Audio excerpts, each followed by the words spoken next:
In the forgotten land of Frostvale, where the wind howled like distant wolves and the trees whispered in ancient tongues, a silence lived deeper than snow.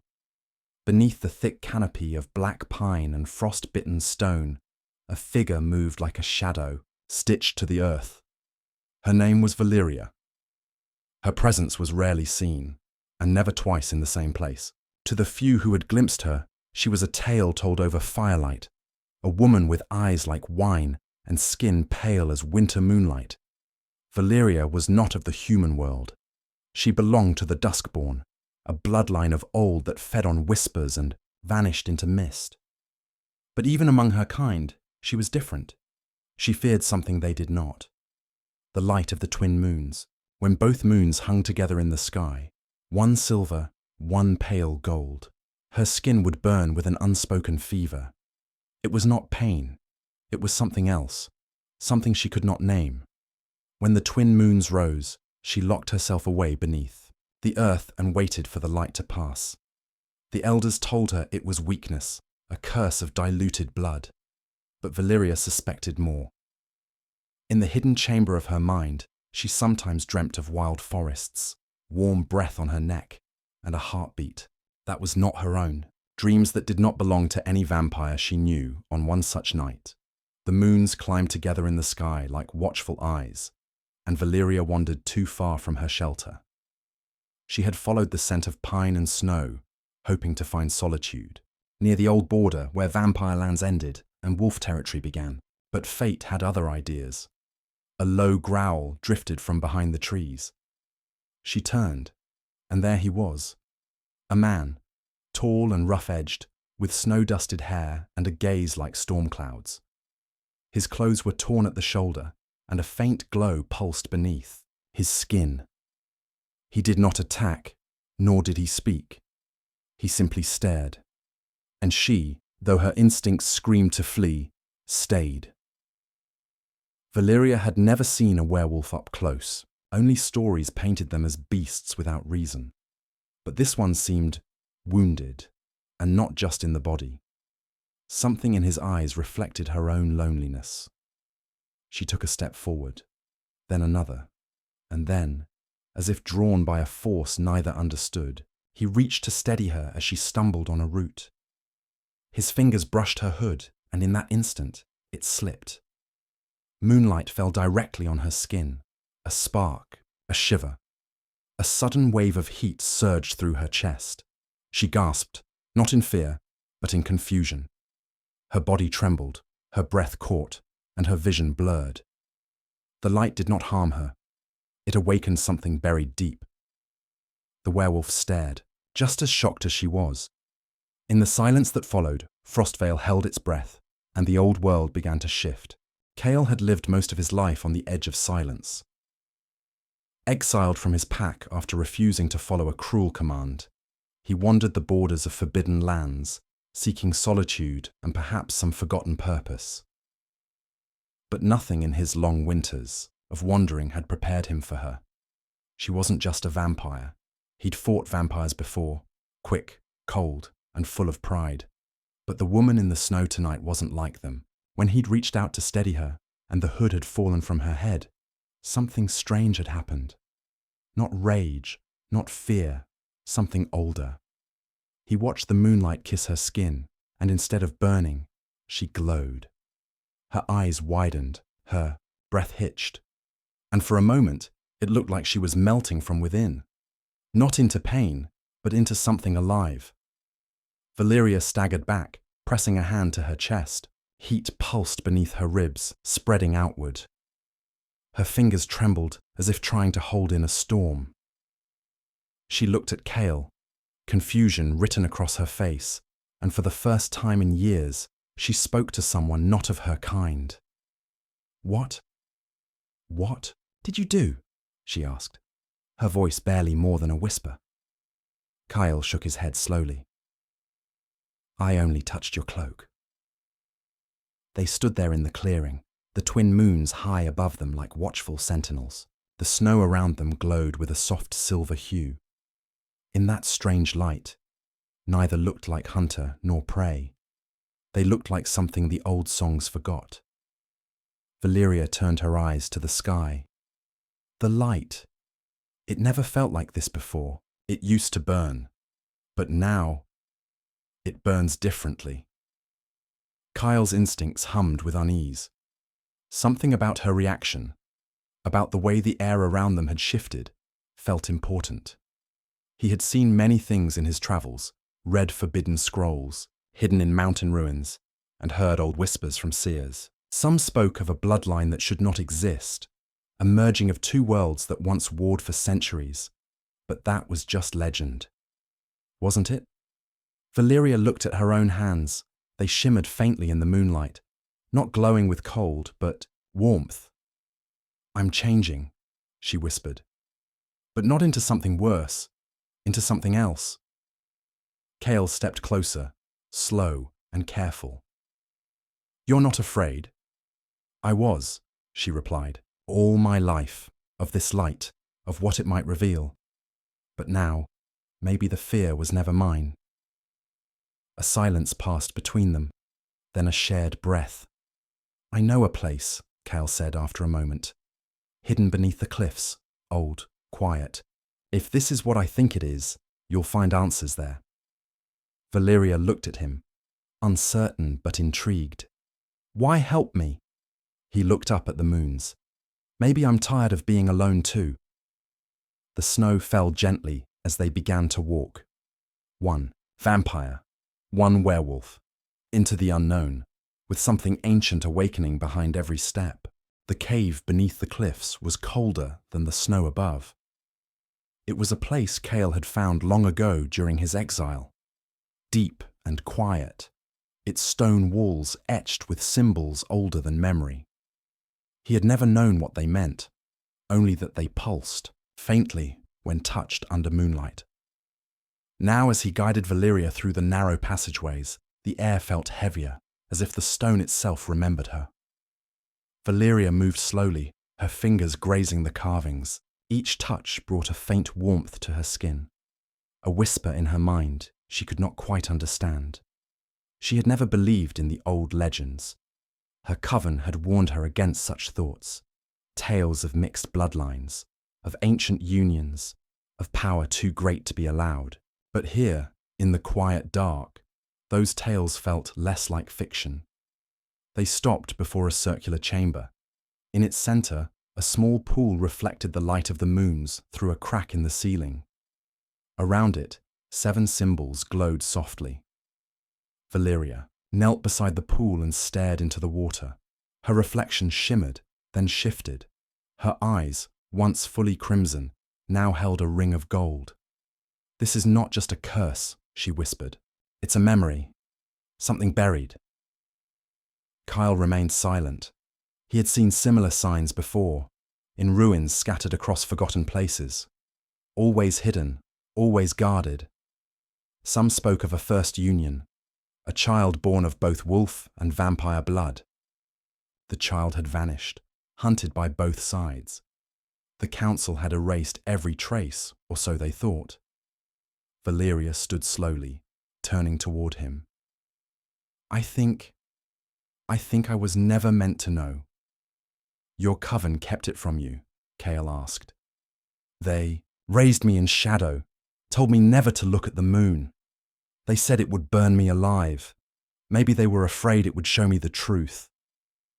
Before Kale could respond, a sudden wind swept through the chamber. The pool rippled, and the glowing symbols dimmed. Valeria froze. "We're not alone." From the passage behind them, a voice spoke.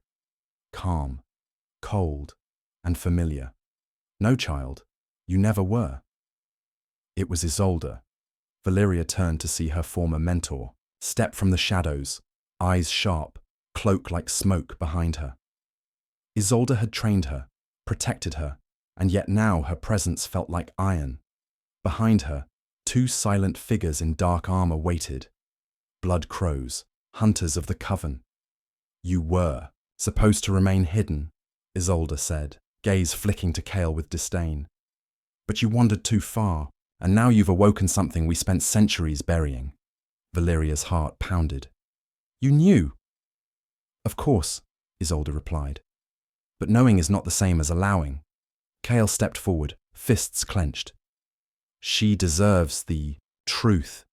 Truth, Isolde said, has never protected anyone, especially not ones like her. The stone around them began to tremble, not with fear, but with memory. Something old was rising, and the world, both vampire and wolf, would soon remember what it had tried to forget. Valeria stood frozen between her past and her future. The woman who had once been her guide now stood as her judge. Isolde's presence filled the cave like a winter wind, sharp, unyielding, and cold with purpose. Behind her, the blood crows waited silently, hands near the hilts of their curved blades. They were not here to talk. They were here to take her back, or to end her journey where she stood. Kyle placed himself slightly in front of Valeria. He did not growl or bare his teeth. Instead, he met Isolde's gaze with calm strength.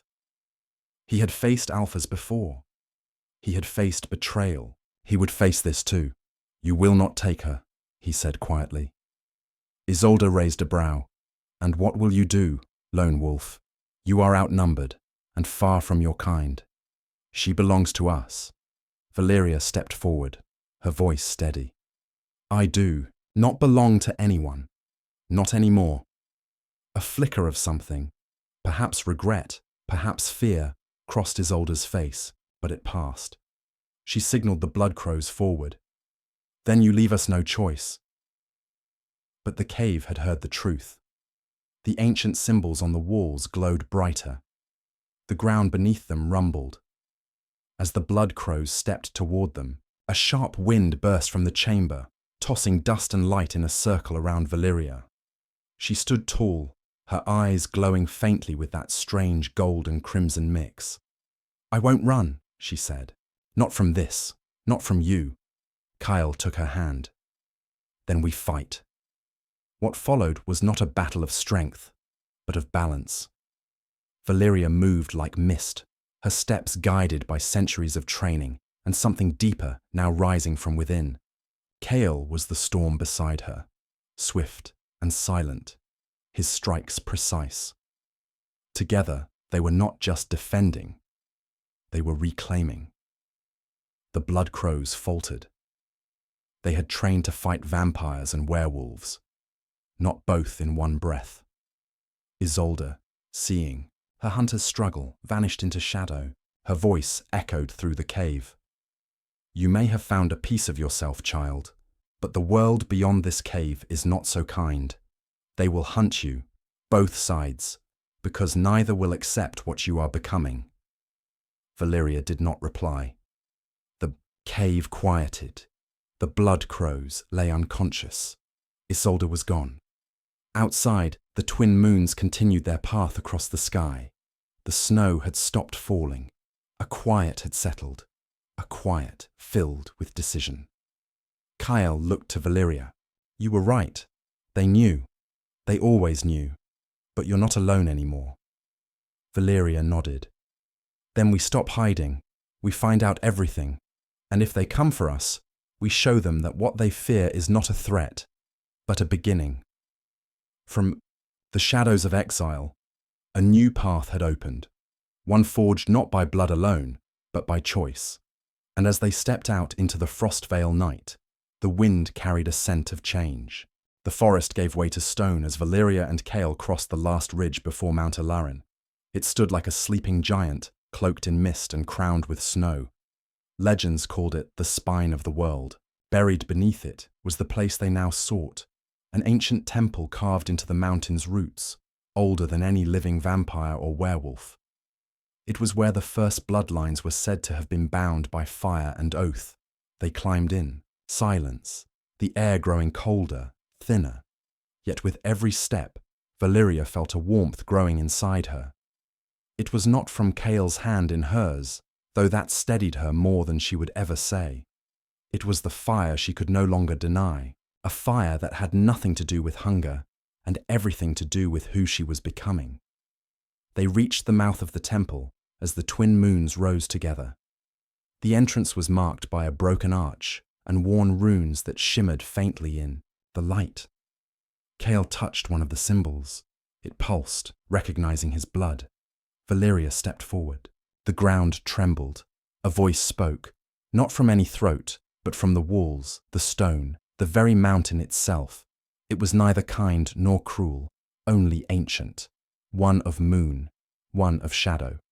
Both carry the old wound. Do you seek the right? Cale looked at Valeria. We do. The door opened without sound. Inside, the path was lit by blue flame. They followed it down, deeper and deeper, until they stood before a circular chamber with a ring of fire around a stone pedestal. Carved above it was a single word in a language neither could read, but both understood. Truth.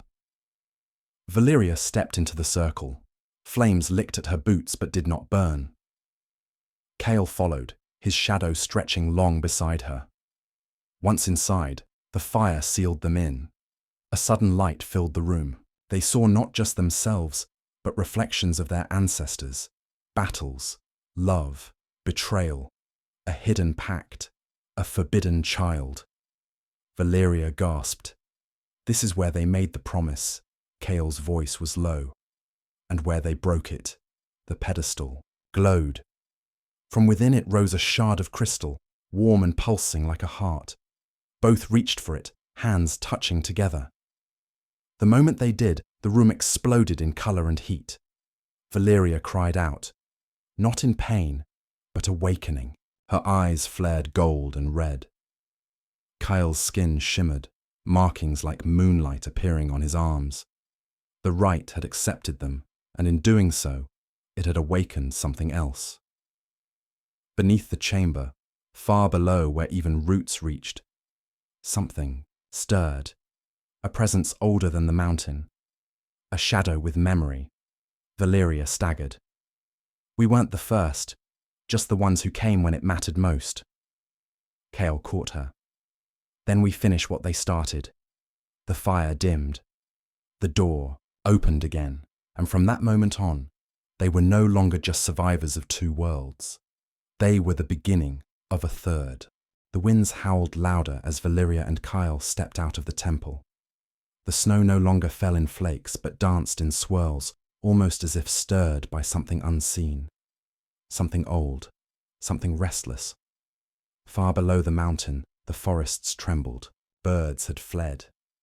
Animals hid. The earth felt heavy with warning. Cale looked back at the stone door, now closed behind them. Something answered us when the rite was completed. Valeria nodded, her breath misting in the cold. I felt it too, like a heartbeat that didn't belong to either of us. They didn't know then how right they were. Miles away, deep beneath the roots of the forgotten forest, the silence of centuries cracked. From a tomb sealed in bones and binding runes, a whisper escaped. It echoed through the dark halls like wind through hollow trees. His name had once been erased. But time remembers what fear tries to bury. They called him the Bone King long ago. He had ruled not with sword or flame, but with truth, the dangerous kind. Born of both vampire and wolf, he had sought to unite the clans through the power of the rite. But power frightened those who clung to old ways, and so they turned on him.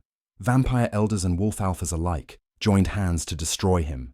They could not kill him, so they sealed him beneath the world with a curse, written in both blood and betrayal.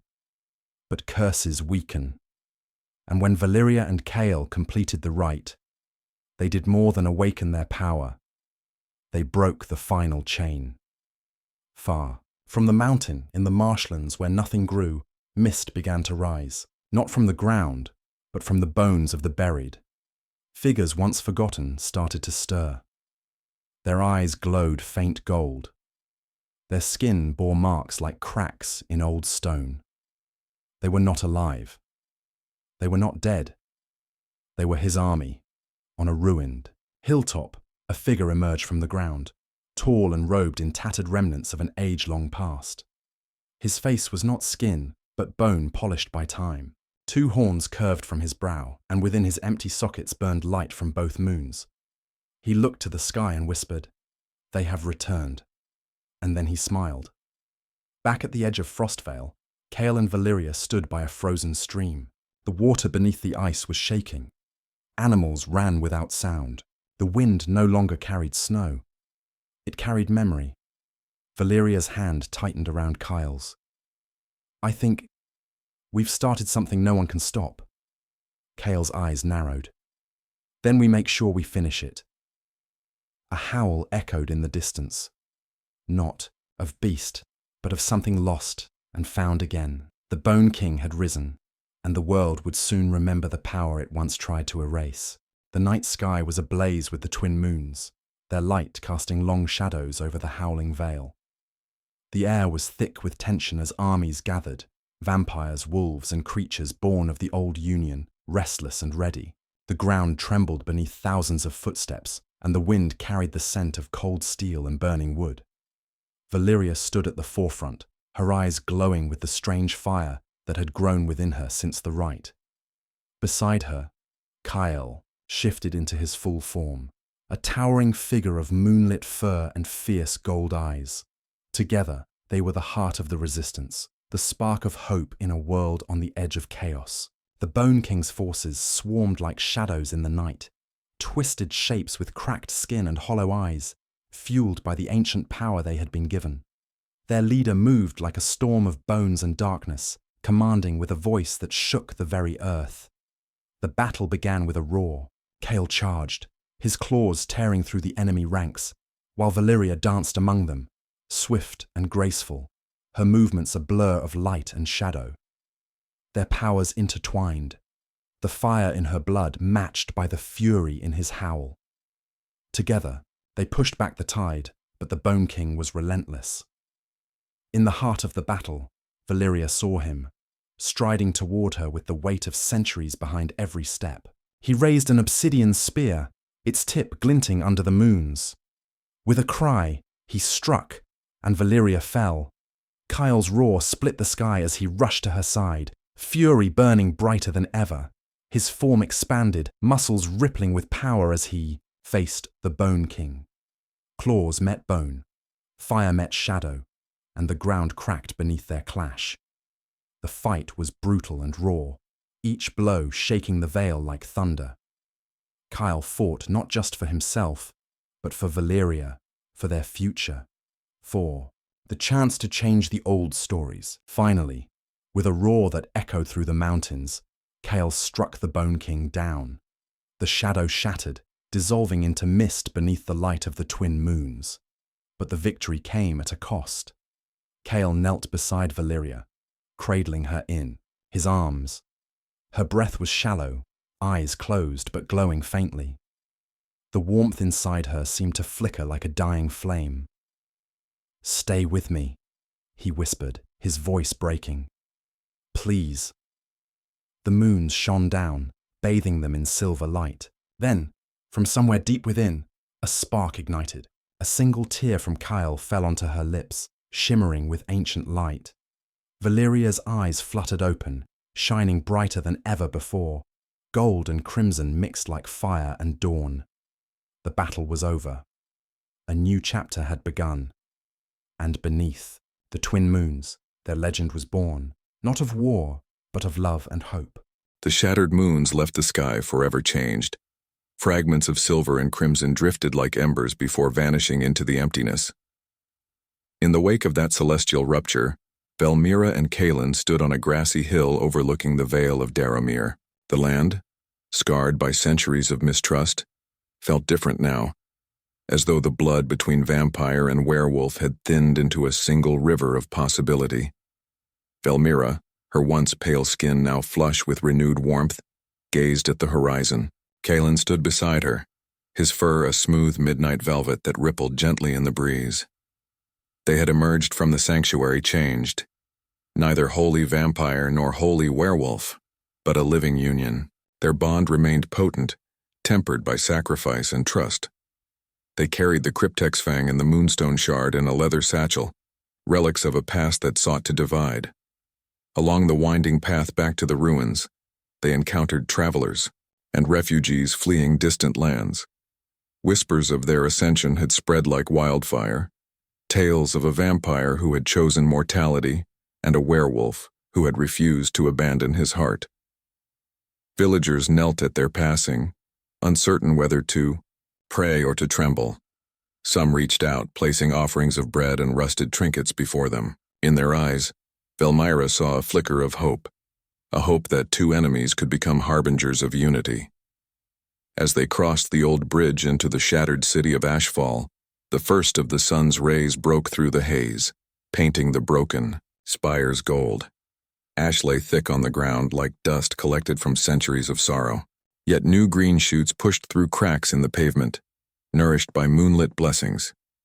Creatures of both realms, vampires known for their aversion to daylight, and wolves hunted at night, gathered at the city's edge. They arrived in wary silence, sentinels of a fragile peace. Velmyra stepped forward, raising her hand in a gesture taught by no council or pack, but born of her love for Kaelin. Today, she spoke, voice steady though soft, we stand as testament that bonds can be reforged and oaths remade. The blood between us need not define us but guide us toward something greater. Kaelin's deep growl reverberated like a promise. We will honor both our heritages and forge a new way. No longer hunted by old fears we choose to protect. The vampire elders, clad in ebony robes, watched with unmoving faces. Beside them, gray-muzzled werewolf chieftains observed with cautious curiosity. As Velmyra's words settled into the cool air, a hush fell. Then, slowly, one of the elders stepped forward. His eyes, centuries old, held both sorrow and wonder. You have shattered the divide, he said, voice trembling like fragile glass. What we feared to be impossible has become reality. From the werewolf side, a matriarch placed a paw on Kaelin's shoulder, her eyes shining. You carry the weight of both worlds, she said, and you bear it with courage. In that moment, the gathered clans and covens felt the future shift beneath their feet. Traditions once thought unbreakable bent toward this new path. Velmyra and Kaelin exchanged glances, hearts swelling with relief and anticipation. They had not simply survived the trials. They had sparked a dawn that threatened to rewrite history. As the sun's full light bathed them, Velmyra and Kaelin joined hands. Their union, once whispered as legend, now stood illuminated for all to see. And somewhere, buried beneath the ruins, travelers would later speak of a soft hum in the stones, a reminder that love, when forged beyond fear, could rewrite the laws of worlds. In the years that followed, songs were sung of the apex lovers who birthed a new era. And in Velmyra's private journal, she penned a single line. It was not merely a demonstration, it was the dawn of everything.